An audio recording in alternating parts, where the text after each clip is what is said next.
senyumnya biasa. Satu, lihat kemari. 1, 2, 3. Sekali. Kak senyum kak.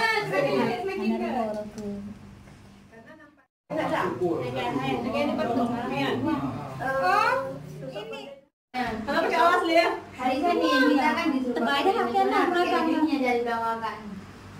Ada. Emang lagi kalian kan? Itu. Anak kita bikin ya.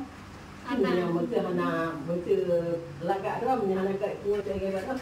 Ini bencong ni bos. Pak foto je nak foto. Belum di bencong. Nak foto. Bisa kayak gitu kan? Pat, yuk. Ya. Oh, minggu kamu tipu. Wih, mana? Siapa ada bawa aku tag? Tidak ada bawa aku tag. Enggak. Rami biasa. Rami ada bawa tag. Pakai kutek merah ah, cocok.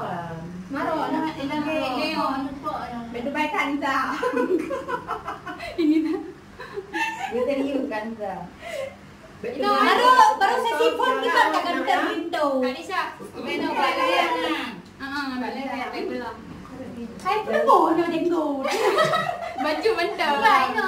Yang lain dulu buat hidung mo. Ini harus tambah apa? Boleh ni dia.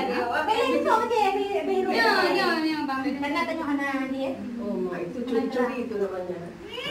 Curi start. Tapi belum ada ini. Oh lagi. Nah, lu. Hanya ke lip je kan? Anak lip je. Lip tin pun ada lip. Baju pinting. Ah, anak lip.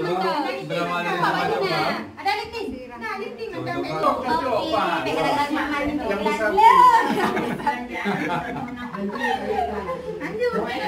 Kanya betul dia merah tahu. Merah. Kanya tu. Ala bang, ini kamu ini bang ni.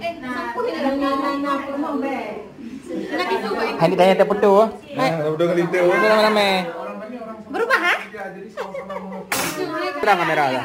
Dalam kapak. Itu dalam saya ambilkan. Cuci aja jangan pakai. Di sini aja Pak, di jidah aja Pak di samping. Lanjutkan lagi.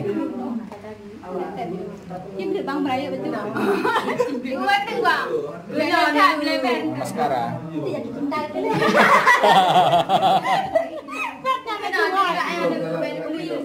Pakai maskara.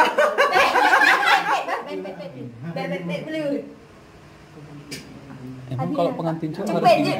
Buat lincik. Enggak. Pelayun ha. Waktu itu saya enggak kayak gitu. Kenapa? 3.